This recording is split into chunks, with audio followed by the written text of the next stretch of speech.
Welcome back to the Deep Dive. Today, we are opening up a file that I think is going to genuinely surprise a lot of you listening. We are looking at a book called Leading Matters by John L. Hennessy. And honestly, I have to confess something right off the bat here. Oh, all right. Confession time already. Yeah, right out of the gate. When I first looked at the resume of the author, I made a total snap judgment. I thought, okay, we are about to read a dense technical manual on how to build microchips.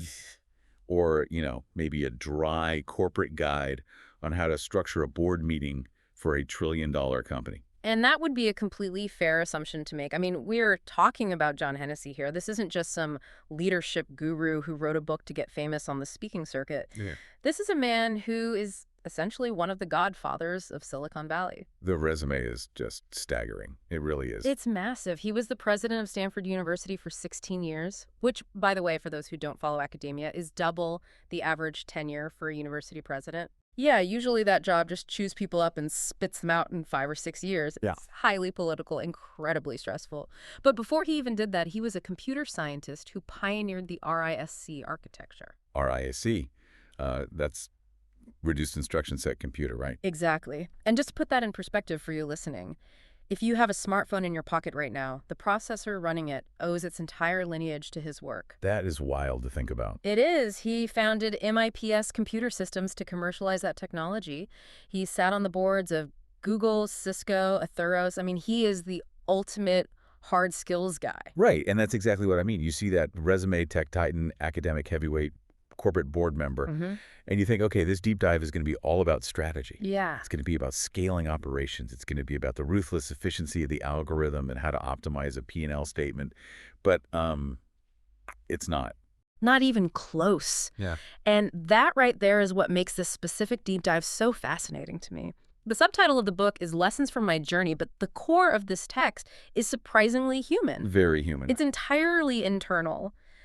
Hennessy is making the argument that the hardware of leadership, the strategy, the finances, the daily operations, is completely useless without the proper software. And for him, the software isn't code. No. It's character. Character. And even the title itself, Leading Matters, is a bit of a double entendre, isn't it? It is, yeah. It's a very clever play on words. On one hand, he's saying that leadership itself is fundamentally important, that leading actively matters to the world. That good leadership changes the trajectory of entire institutions and, frankly, people's lives. But on the other hand, he's talking about the specific matters or the internal elements that actually make up a leader. And the mission for our deep dive today is to really deconstruct how a man who built his entire career on hard science, on logic gates and microprocessors, came to the conclusion that the so-called soft skills are actually the hardest things to master. And the most essential. Yes. Because we have a massive amount of ground to cover today. He breaks this down into some really specific pillars. We're going to get into humility, authenticity, service, empathy, courage, collaboration, storytelling. I mean, it sounds like a list of virtues you'd hear in a theology seminar, not a computer science lab. And that's the hook. That is exactly why we are analyzing this. In fact, if you look at the foreword, which was written by Walter Isaacson. The guy who wrote the biographies of Steve Jobs and Albert Einstein? The very same. Isaacson compares Hennessy to Benjamin Franklin. That is a very high compliment. You don't just throw around a Ben Franklin comparison lightly. No, it's a massive compliment. Isaacson points out that, like Franklin, Hennessy has this exceptionally rare mix of massive intellect, practical wisdom, and this unique ability to just bring people together. But the key comparison is really about their internal landscape. The internal landscape. I like that phrasing. Isaacson notes that most people think leaders need to be these alpha figures with massive egos. We have this pervasive cultural archetype of the great man leader who is loud, brash, and essentially sucks all the air out of the room. Kind of the Steve Jobs archetype, ironically enough. Ironically, yes. But Hennessy, much like Franklin, operates completely differently. He operates from a place of directly pointing to the heart. Directly pointing to the heart. That is the phrase that really stuck with me while I was going through the material. It feels almost counterintuitive for a tech CEO to talk about the heart. So let's unpack that, because I think that's where we have to start. The first big pillar in the book is humility.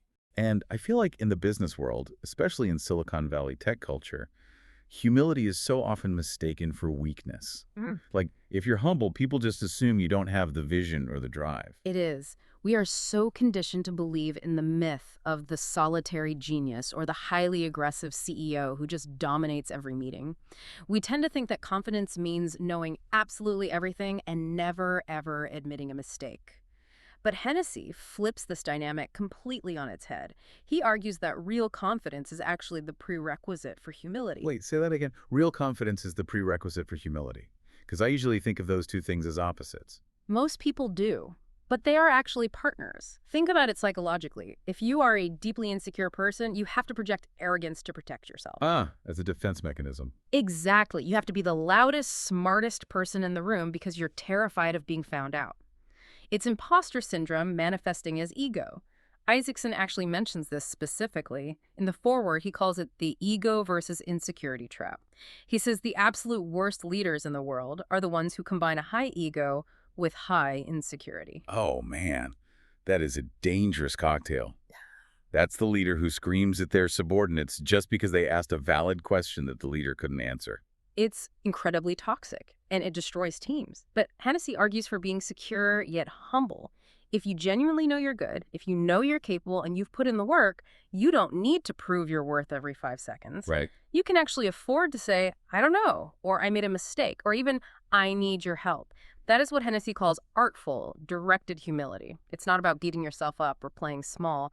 It's about being open to growth. It's about knowing that you might be the smartest person in the room regarding one specific technical thing, but you certainly aren't the smartest about everything. He gives some really incredible examples of this from his time fundraising for Stanford. And I want to dig into this because I love this story. It paints such a vivid picture of what this looks like in practice. Here is the president of Stanford University, a legend in his own right, walking into a room to meet with a billionaire donor. Right. And let's really set the stage here so you can visualize the pressure. These aren't just casual chats over a cup of coffee. These are incredibly high-stakes meetings where he is asking for tens of millions, sometimes hundreds of millions of dollars at a time. Just astronomical sums of money. Huge sums. And he describes sitting there, often one-on-one, with these massive titans of industry people who have literally built global empires. And in those moments, he has this profound realization that is rooted purely in humility. He realizes, I am not the engine here. I am just the tool. I am just the tool. That's such a powerful reframing of his role. It is. He understood on a fundamental level that the donor didn't want to give money to John Hennessy, the person. They don't care about John Hennessy's personal ego or his resume. Right, they aren't funding his lifestyle. Exactly. They wanted to give money to the vision of Stanford. They wanted to fund the cure for cancer that the medical school was researching. Or they wanted to endow the scholarship for the brilliant poor kid who was going to change the world. Hennessy realized he was just the vessel. He was the necessary mechanism connecting their massive resource to the noble mission. Wow. He says in the book, I regularly reminded myself that I didn't make the deal, I merely closed the deal. That's taking the personal ego completely out of the equation. It's almost a kind of spiritual detachment from the outcome. But there's another layer to that fundraising story that I found really compelling, and it points directly to the heart again. He talks about the moment of the handshake. Yes. This is where the concept of humility meets the reality of responsibility. Because being humble doesn't mean you think you don't matter. It means you deeply understand why you matter. He says that when these donors looked him in the eye and shook his hand, they were actively asking him to put his personal reputation on the line right alongside their money. They were essentially saying, I am trusting you, John, to make sure this money actually does what you promised me it will do. So it's not just, hey, here's a massive check, good luck with the science.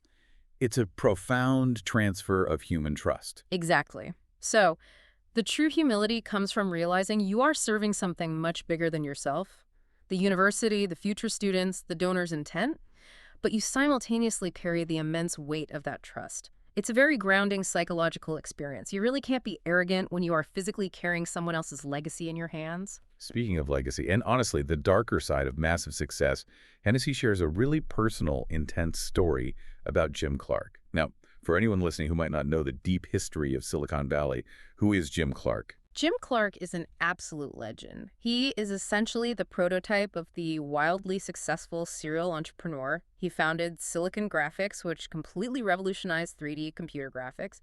Then he founded Netscape, which, basically gave us the commercial internet as we know it. Just casual, earth-shattering companies. Right. Then he founded Healtheon. He's a billionaire many, many times over. But Hennessy makes a point to note that Clark had a really rough start in life. Right, he definitely wasn't a Silicon Valley Trust Fund kid. Far from it. He was a high school dropout. He joined the Navy mostly just to get out of a bad family situation. He came from a very poor, tough background in Texas.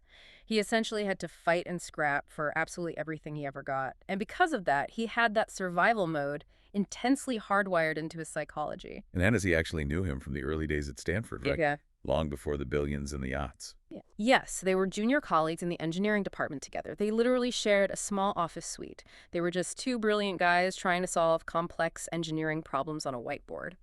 But fast forward a few years, Clark is now incredibly wealthy. He is successful by every single external metric society has. But Hennessy noticed something really disturbing about his friend. Clark was still grinding. He was still locked in that survival mode, focused entirely on the next IPO, the next financial win, the next domination. He hadn't pivoted. He was still fighting a war that he had already conclusively won. Exactly. He hadn't made the internal pivot from how do I survive to what does this all actually mean? And this is exactly where Hennessy's leadership style, this idea of pointing to the heart, really comes into sharp focus. Hennessy wasn't just trying to extract a massive university donation from Clark. He was genuinely trying to help his old friend find some peace. Hennessy had recently read Ron Chernow's biography of John D. Rockefeller, a massive book called Titan. Oh yeah, that is a huge, sweeping book. It's an incredible piece of history. And the core lesson from Titan is stark. Rockefeller spent the entire first half of his life being a completely ruthless monopolist. He systematically destroyed his competitors, he squeezed every single penny out of the market, and the result? He nearly died in his 50s. Like, physically died. Physically, his body gave out. He developed alopecia and lost all his hair. His digestion was completely ruined to the point he could only eat crackers and milk. He was a severe nervous wreck. He was the richest man in the history of the world, but he was physically and spiritually miserable. Wow.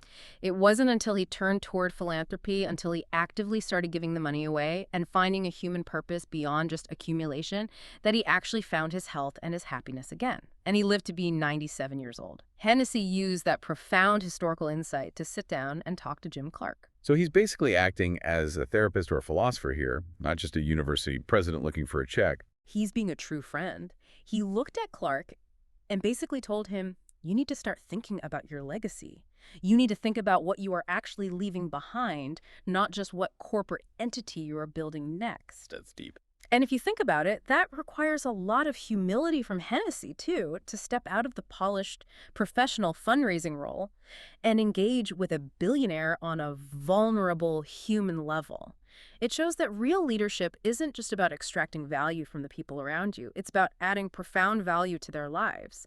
It's about helping them see the internal blind spots that their own massive ambition has created. I think that is such a critical point for anyone listening. We so often think leadership is just the act of getting people to do what we want them to do. But Hennessy is saying true leadership is actually helping people become who they need to be. Precisely. It's a totally different paradigm. Speaking of adding value and really getting down and doing the grunt work to show you care, we absolutely have to talk about the donut story. Oh, yes. The donut and the counter. This is undoubtedly one of my favorite anecdotes in the entire book because it is so incredibly small, yet it speaks so loudly about character. Set the scene for us. So, Hennessy is at MPS, the chip company he co-founded. It's the 1980s. It's a classic high-pressure startup environment. Stress is through the roof. They are burning through cash fast. Everyone is working late nights and weekends. And the CEO at the time is a guy named Vamon Crane.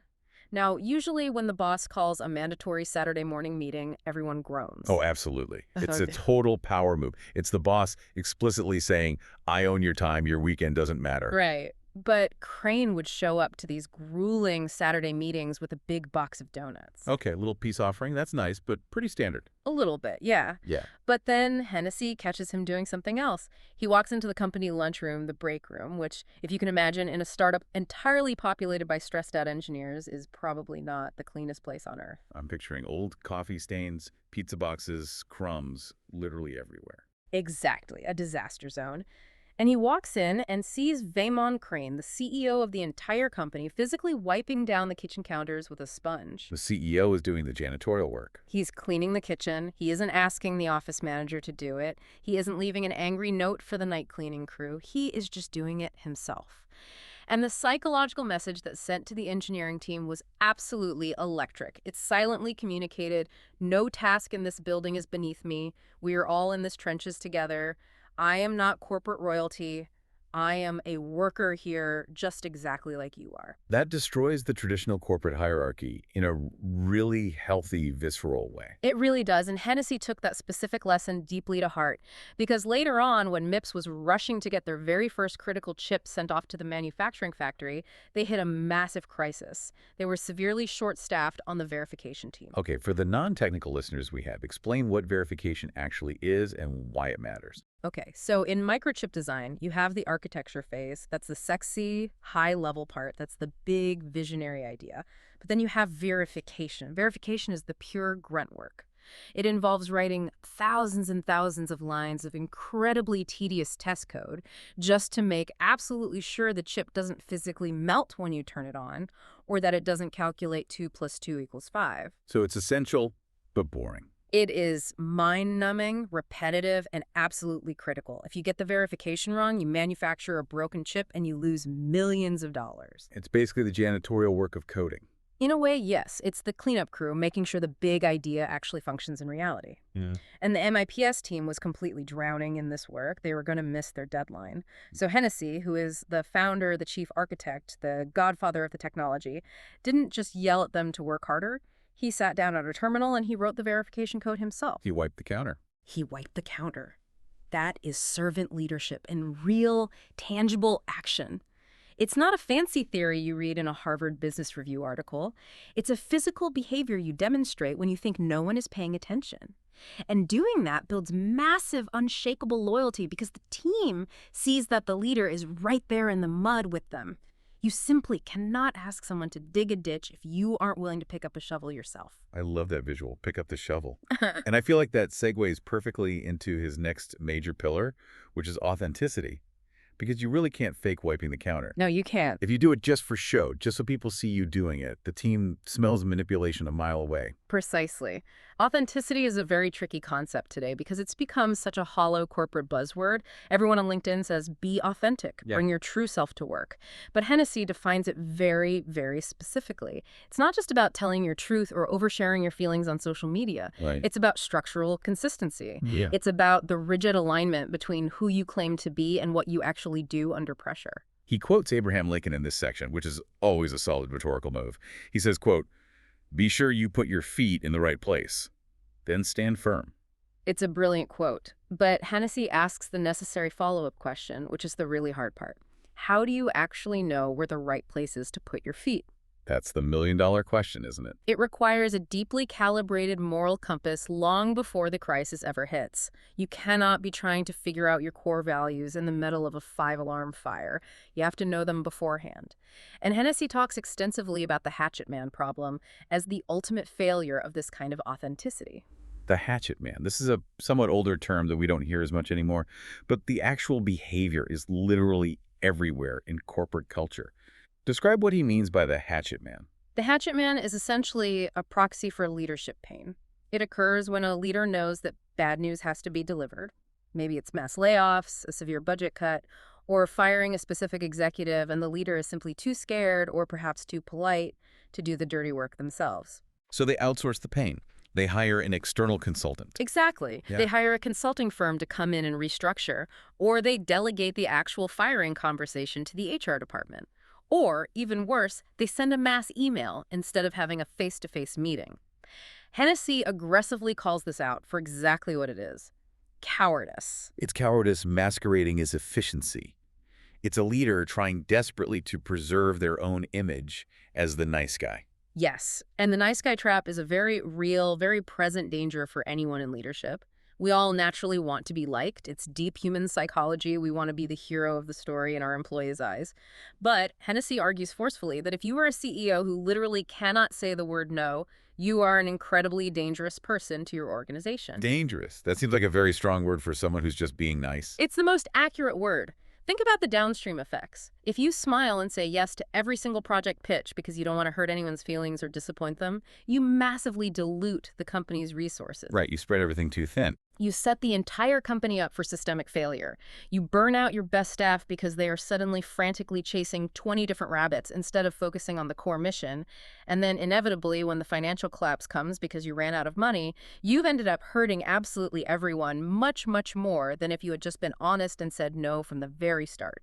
It's exactly like a doctor who is too nice to tell a patient that they have a very treatable disease, and they wait until it becomes completely untreatable just to avoid an uncomfortable conversation. That is a perfect, devastating analogy. It's a failure of care. Hennessy shares a deeply personal story about a tenure decision at Stanford that really drives this emotional reality home. He had to personally deny academic tenure to a colleague that he himself had helped hire. Oh, wow. That must have been a brutal conversation. It was gut-wrenching. Tenure at a place like Stanford is a lifetime appointment. It's the holy grail of an academic career. Hennessy had championed this person. He liked this person. They are legitimate friends. But over time, the academic performance just wasn't there for the world-class elite level that Stanford strictly requires.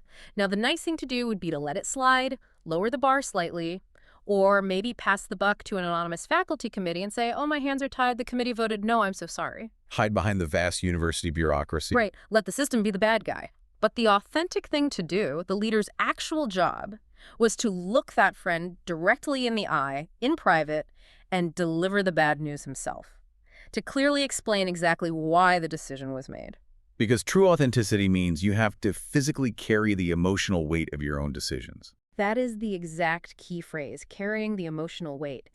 If you make a strategic decision that deeply hurts someone's life, like a layoff or a denied promotion, you fundamentally owe it to them as a human being to feel the impact of that decision. You do not get to insulate yourself in a corner office. That is precisely how you maintain long-term respect. People might be furiously angry at the decision itself, but they will almost always respect the fundamental integrity of the person delivering it if it's done directly, honestly, and with empathy. It seems like all of this internal work, the humility to know your limits, the authenticity to face the pain, really all points toward this overarching idea of service. And Hennessy has a very specific visual way of describing this shift in mindset. He talks about inverting the pyramid. Yes, this is a profound mental shift that I think every single leader needs to actively make. And if you do it, it completely changes how you view your daily calendar and your inbox. The traditional legacy view of management is the standard org chart. The CEO is at the very top, perched on the peak of the pyramid like a king. The VPs are a layer below than the middle managers, and at the broad bottom are the frontline workers.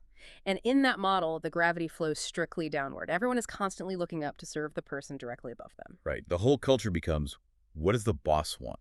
How do I make the boss look good today? Exactly. It's entirely performative upward, Hennessy says. Flip the entire thing. Turn the pyramid completely upside down. Now, you, the CEO, are at the very bottom. You are the single point of the inverted pyramid. You are bearing the concentrated weight of the entire organizational structure on your shoulders. So the gravity slows the other way, the pressure's on you to support them. Correct. The key daily question changes from, what can my team do for me today, to a much harder question, who actually works for whom? And the true answer is, the leader works for the team. The faculty, the grad students, the software engineers, they're the ones actually executing the work of the mission. They are the ones teaching the crowded classes, writing the complex code, physically curing the diseases in the lab.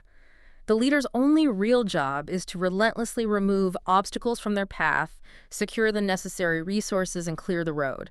You are the road maintenance crew, not the driver of the race car. He shares a fascinating conversation he had with Jim Gibbons regarding this. Gibbons was the D of engineering right before Hennessy took over, and this was back when Hennessy was seriously hesitating about whether to even take the job of dean.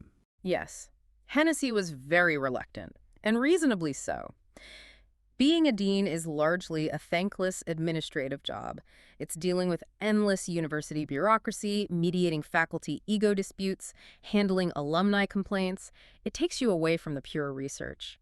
And Gibbons gave him what Hennessy considers the best advice he could have possibly received. Gibbons told him, "Don't take this job because you like the fancy title.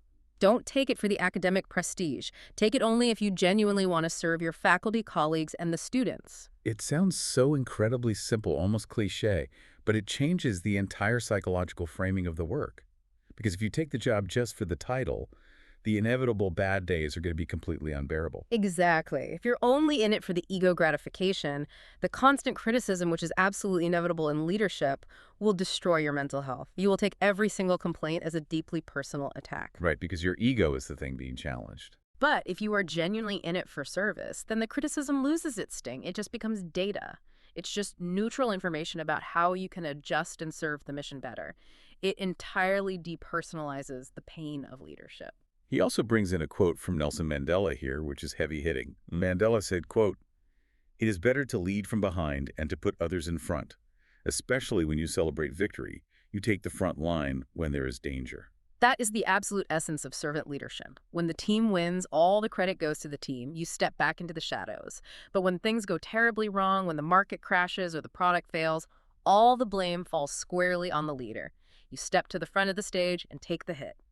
It actually reminds me a lot of what Steve Jobs said to Walter Isaacson near the end of his life. Isaacson asked Jobs what he considered his greatest product to be. And you fully expect him to say, the iPhone, or the original Macintosh, or maybe the struggle to create Pixar. Right. But Jobs didn't name a piece of hardware. He said his greatest product was the team at Apple. He built the team, and the team built the products. Hennessy operates the exact same way. When things go right, his default pronoun is we. When things go wrong, his default pronoun is I. That linguistic shift is exactly what builds the deep, unshakable trust we were talking about earlier. Now, to actually execute all of this in the real world, to actively take the blame when you could pass it, to have those excruciatingly difficult firing conversations, to force yourself to be humble when every instinct tells you to be arrogant, requires something else entirely. It requires courage. Hennessy makes a really fascinating analytical distinction between bravery and courage. I have to admit, I've always used those two words pretty interchangeably in my life. Most people do. They treat them as synonyms. But Hennessy, being the precise analytical engineer that he is, makes a very specific, important distinction. Bravery, he argues, is usually a momentary reactive act. It's almost always fueled by a sudden spike of adrenaline. You see a burning building, you instantly run in to save someone. That's bravery. It's a flash of instinct. It's reactive. It doesn't require long-term planning. Exactly. Courage, however, for Hennessy, is a sustained state of character. It's not a flash, it's a marathon. It is the mental endurance required to face difficulty, public criticism, or severe institutional pressure over a very long period of time without psychologically cracking. It's the ability to wake up every single morning for 2 straight years during a global crisis and still find the will to lead your people. He actually refers to it as a muscle that you have to consciously flex. Yes, and this is a really crucial takeaway for anyone listening who wants to develop this. You don't just magically wake up one random Tuesday with the immense courage required to handle a massive existential crisis. You build that capacity slowly. You build it by actively taking small, calculated risks every day.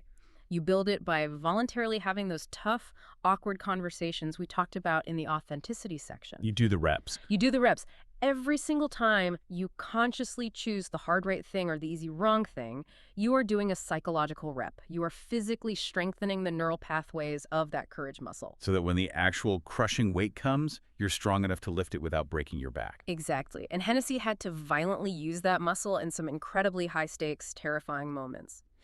In the book, he specifically details his experiences leading Stanford through the immediate aftermath of 9/11 and then later the 2008 global financial collapse. Those are true moments where the rubber absolutely met the road. I mean, just imagine being the sole president of a major global university on September 11th. The campus is terrified. There are international students who can't reach their families. There's massive, paralyzing uncertainty everywhere. Or even look at 2008, when the endowment, which is basically the financial lifeblood of the entire academic enterprise, is just plummeting by the hour.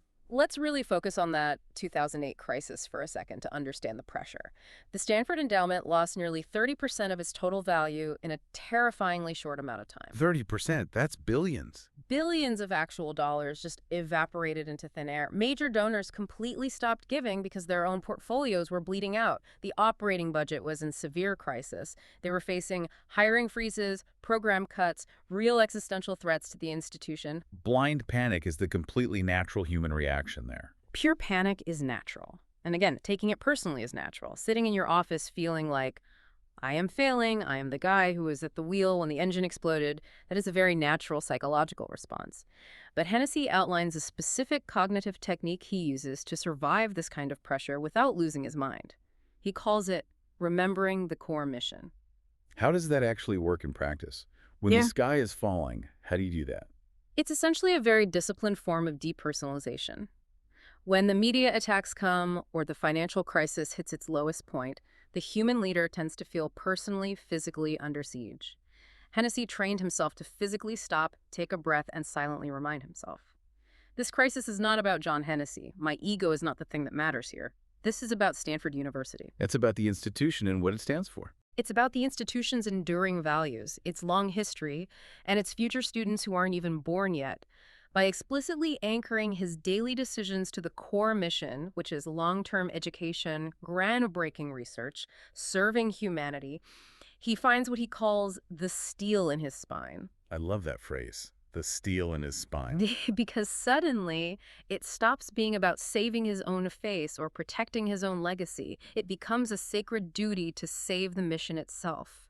And achieving that mental clarity gives you the actual courage to make agonizingly difficult decisions like freezing salaries or pausing major construction projects that will make you deeply unpopular in the short term, but are absolutely mathematically necessary for the long-term survival of the mission. It's almost like he's temporarily borrowing strength from the institution's century of history to help him lead it through the terror of the present moment. That's a really beautiful, accurate way to put it. And possessing that kind of borrowed, mission-driven strength allows him to do what is arguably the single hardest part of courage for any smart leader, actively changing your mind. That's super interesting because usually, culturally, we define courage as sticking to your guns no matter what. Right, the captain going down with the ship. But Hennessy says that's often just ego and stubbornness. True, intellectual courage is looking at a room full of people you respect and admitting, the underlying data has fundamentally changed. The macroeconomic situation has changed. Therefore, my previous brilliant plan is no longer valid. I was wrong, and we are pivoting immediately. Wow. Doing that takes infinitely more guts than just blindly marching your team off a cliff just because you promised them you wouldn't change direction. That is profound. Okay, so we've really mapped out this internal foundation now. We've got humility, authenticity, service, and courage. These are the internal operating systems. But leadership doesn't happen in a vacuum. You have to eventually interact with other people. Which brings us right into Section 5, collaboration. And being a quintessential Silicon Valley guy, Hennessy has some very strong, very specific opinions about the myth of the lone genius. He absolutely hates the myth of the lone genius, and Isaacson totally backs him up on this historically. As a culture, we aggressively romanticize the story of this solitary guy in the garage, which is ironic, since we're going to talk about a very famous garage in a minute, but the ingrained idea that one isolated genius spontaneously invents the future all by themselves is a complete lie. It's great for movies, but terrible for reality. Exactly. If you actually look at the history of technology, the invention of the transistor, the microchip, the architecture of the internet, even the core concept of the packet switch network, absolutely none of these world-changing breakthroughs were invented by one person scribbling on a chalkboard in a dark basement. They were all deeply messy, highly collaborative, multidisciplinary team efforts. But true collaboration is incredibly hard. It's emotionally messy. You have brilliant people with massive egos. People fight over credit. People disagree on the vision. It is exhausting, and Hennessy learned his hardest lessons on collaboration while he was in the actual trenches building MIPS. He was dealing with brilliant, opinionated engineers every day, and out of that fire, he developed a rigid set of 4 ground rules for high-stakes teamwork.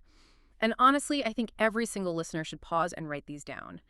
Because these aren't just for coding tech companies. These behavioral rules work for school boards, for nonprofits, for managing your family dynamics. Okay, let's go through them meticulously. Give me rule number 1. Rule 1. Establish a shared goal. Now, this sounds painfully obvious, but it's the step that is almost always skipped in corporate meetings. Everyone in that room must explicitly agree out loud that we are here to achieve something great together. It sets a baseline. It establishes foundational respect. If we don't have a clearly defined shared goal, we aren't actually a team. We're just a disparate group of stressed out people arguing in a conference room.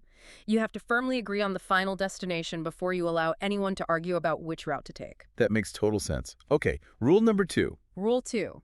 Absolutely no early criticism. This rule is highly specific to the initial brainstorming phase of any project. When a new idea is first voiced, it is incredibly fragile. It's like a tiny sapling. If you shoot it down immediately, which, by the way, highly analytical engineers absolutely love to do, you instantly kill all future innovation in that room. Engineers do love to find the fatal flaw immediately. It's how they're trained. They do. Someone pitches an idea and the engineer instantly says, well, that won't work because of constraint X and Y. Hennessy says, as a leader, you have to stop that behavior cold. You have to let the fragile idea breathe for a minute. You can judge the idea later, but in the beginning, the culture has to be radically open. You have to train the team to say yes and instead of no but. Okay, I track with that. But then we immediately get to rule number 3, which on the surface sounds like a direct contradiction to everything you just said in rule 2. Rule 3. Tough questions are mandatory. Right. So wait, you just said no criticism, but now tough questions are mandatory. How does that work? It's entirely about the timing and the tone of the critique.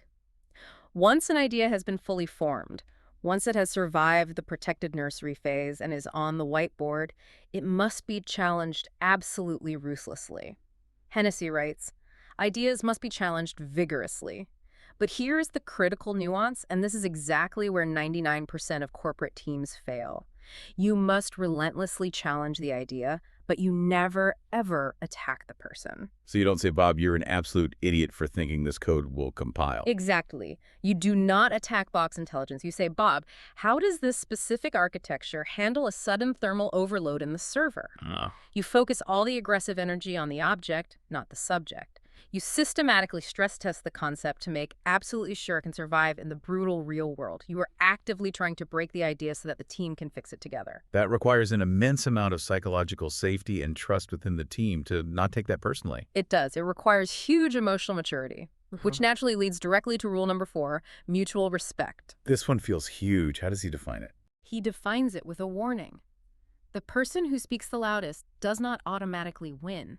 In so many toxic corporate cultures, the alpha personality, the loud talker, the guy who constantly interrupts everyone else, ends up dominating the entire strategic direction of the meeting. We've all been trapped in those meetings. Oh, definitely. Yeah. The person who just relentlessly keeps talking until everyone else is just too exhausted to fight back, so they just agree to make it stop.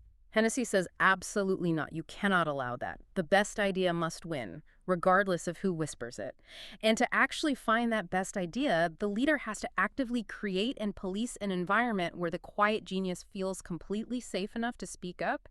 The introverted junior engineer sitting silently in the back corner might actually possess the million-dollar solution, but if the loudmouth VP dominates the airtime, the company will never hear it. And that brings us full circle right back to the first pillar of humility. Because if the leader secretly thinks they have to be the smartest, loudest person in the room, they will violate Rule 4 constantly without even realizing it. Precisely. If you, as the supposed leader, are always speaking first and speaking loudest, you are actively suppressing the collaboration of your team. You are killing the organization's total potential. Hennessy talks beautifully about how, both at Stanford and in the broader Silicon Valley ecosystem, true world-changing innovation almost always happens at the boundaries. What does it mean by boundaries? It happens at the intersections. It happens when a brilliant biologist sits down and talks to a brilliant computer scientist, or when a behavioral psychologist collaborates with an AI developer. But if you don't enforce these 4 strict ground rules, mutual respect, shared goal, psychological safety, those 2 drastically different people will never effectively connect. They'll just retreat and stay safely inside their own academic or corporate silos. I really love that phrase. Innovation happens at the boundaries. It's such a great visual. So, all right, you've built the team, you've instilled the character, you've established the rules of engagement. Now, how do you actually move this massive ship forward and get everyone rowing in the same direction? This brings us to section 6, which is about storytelling and legacy. And this is perhaps the single most surprising chapter in the entire book, coming from a hard-nosed computer scientist.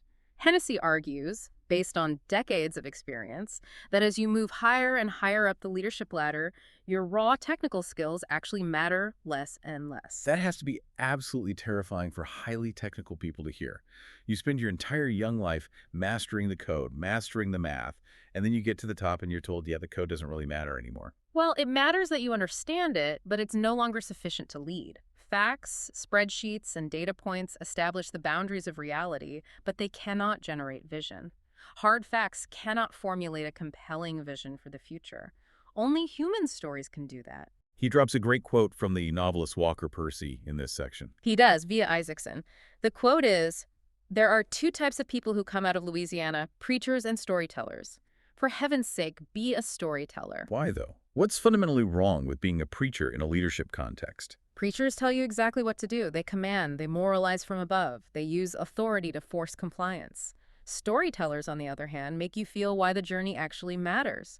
Storytellers invite you to become a character in a grander narrative. Hennessy quickly realized that to effectively lead Stanford, which is this massive, highly decentralized, chaotic organization full of tenured egos, he absolutely needed a unifying narrative. He couldn't just stand on a stage and show a PowerPoint spreadsheet detailing the yearly endowment growth. That doesn't inspire anyone.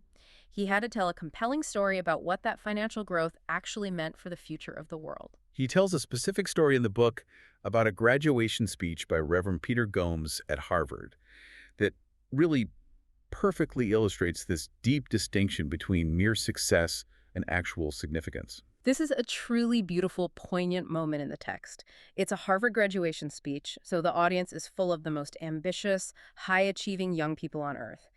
Peter Gomes looks out at these students and says, "Your whole object here is not to make a living, but it is to make a life that is worth living." Make a life worth living. And then Gomes directly quotes a former Harvard president saying, "True success does not consist in doing what we set forth to do, but in doing something that is worth doing." Let's really break that down. What is the fundamental difference there? The difference is the presence of deep human meaning. You can easily set forth to build a highly addictive, technically brilliant scam app that generates $1 billion in revenue. If you do that, you successfully achieved what you set forth to do, you hit all your quarterly KPIs, you please the venture capitalists. But the ultimate question is, was building that app actually worth doing? Wow. Did it elevate humanity, or did it just distract it? Ooh, that hits really hard, especially in today's tech climate. It does. And Hennessy noted something fascinating about the audience's reaction during that speech. The brilliant students, the ambitious 22-year-olds, they mostly just stared blankly. They didn't really get it yet. They were entirely focused on their immediate careers, getting funding for their startups, securing that massive first paycheck. They were entirely locked in accumulation mode. But when Hennessy looked at the parents in the crowd, Let me guess. the parents were all silently nodding. Some were crying, because they had lived long enough to painfully understand that executing a clever financial plan is not at all the same thing as living a worthy, significant life. Hennessy uses this powerful story to try and bridge that exact gap, to try and get frailly ambitious, driven people to start thinking about legacy and meaning much, much earlier in their personal process before they burn out, like Rockefeller almost did. And he didn't just tell these stories rhetorically. He actually built physical symbols on campus to enforce them. I really want to talk about the garage. The legendary HP garage. This is a brilliant piece of leadership staging. So just to clarify for the listener, Stanford physically built an exact replica of the original garage where Bill Hewlett and David Packard started HP, and they put it right inside the modern engineering building. Yes, they did. And a lot of cynical people might walk past that and say, oh, that's just a quaint museum piece. It's pure nostalgia. It's expensive corporate kitsch. But for Hennessy, building that replica wasn't about the past at all. It was a forward-looking beacon. It was a physical, tangible storytelling device. What was the specific narrative message he was trying to broadcast with it? He wanted every single stressed out, exhausted engineering student who walked past that wooden garage at 2 a.m. to subconsciously think, you were standing in the exact place where it all happened. Two ordinary guys with virtually no money, armed with nothing but a good idea and a hot soldering iron, completely changed the technological world from a shed. And the message is, you can do it too. It chemically connects the modern student to this epic historical lineage. It tells them you inherently belong to this grand tradition of world-changing innovation. It's making the intimidating legend accessible. It's literally operationalizing the narrative so you can touch it. Exactly. And honestly, his final grandest act of storytelling, or perhaps you could call it his ultimate legacy project, is the creation of the Knight Hennessy Scholars Program. This is really his big finish, isn't it? This is where he puts all his chips on the table. He puts his own money and billions of Phil Knight's money directly where his mouth is. After 16 years of running the university, he realized that the entire globe is facing a severe existential leadership crisis. We clearly have plenty of incredibly smart people. We have an abundance of powerful technology, but we have a terrifying deficit of genuinely good, ethical leaders. We lack leaders armed with humility, deep empathy, and sustained courage.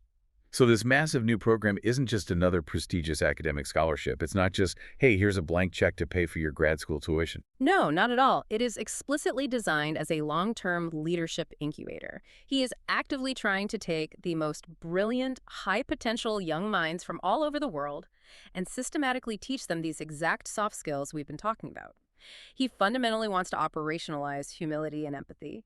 He wants to rigorously train this next generation to be servant leaders long before they ever get the chance to become presidents, prime ministers, or tech CEOs. It's his grand final attempt to solve that ego versus insecurity problem at the very root of human development.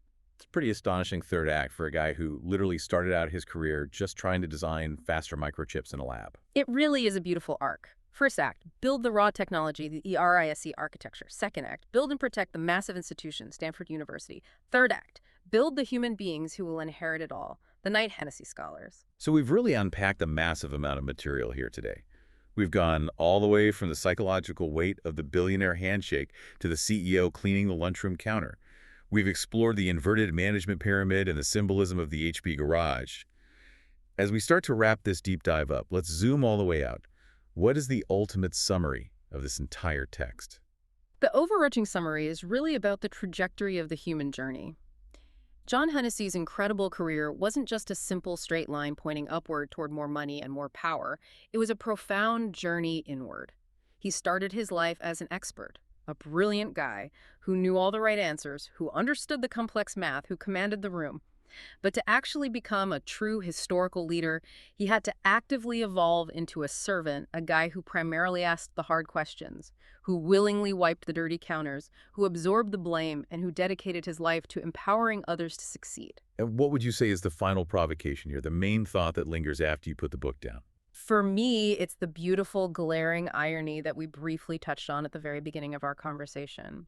John Hennessy is a man who literally helped build the physical backbone of the modern digital age. He spent decades making machines faster, smaller, and vastly more computationally efficient. He fundamentally helped create this modern world of algorithms, big data, and artificial intelligence that we all live in. Right. But at the very end of his storied career, when he sits down to write his ultimate manifesto on what actually matters, he doesn't talk about computational speed. He doesn't talk about scaling network efficiency. He writes an entire book talking about humanity. The humanity is the actual killer app. Exactly. In a modern world that is increasingly dominated by artificial intelligence and automated systems, the only true, lasting competitive advantage we have left is authentic, vulnerable human leadership. You simply cannot write code for humility. You cannot automate moral courage. You cannot algorithmically generate deep human trust. Those are, and always will be, inherently human struggles that require a human heart. So what is the final practical takeaway for our listener today? The takeaway is that you absolutely cannot expect to lead others until you have successfully conquered your own ego. The true algorithm for effective leadership isn't hidden in some expensive MBA textbook. It's found by looking directly in the mirror. It's having the courage to constantly ask yourself the hardest questions. Am I genuinely serving the mission of this team, or am I just secretly serving my own ambition? Am I standing firm on the right moral spot? And ultimately, am I actually brave enough to be humble? Wow. That is an awful lot to chew on. I think everyone listening right now needs to take a very hard look at their own internal ground rules for their teams and maybe do a deep audit of their own personal definition of success versus true significance. I completely agree. It's work we all need to do. Well, this has been an absolutely fantastic deep dive. The book is Leading Matters by John L. Hennessy. Go find it, go read it, but infinitely, more importantly, go out and actually live it. Thanks so much for listening, and we'll see you on the next one. Take care, everyone.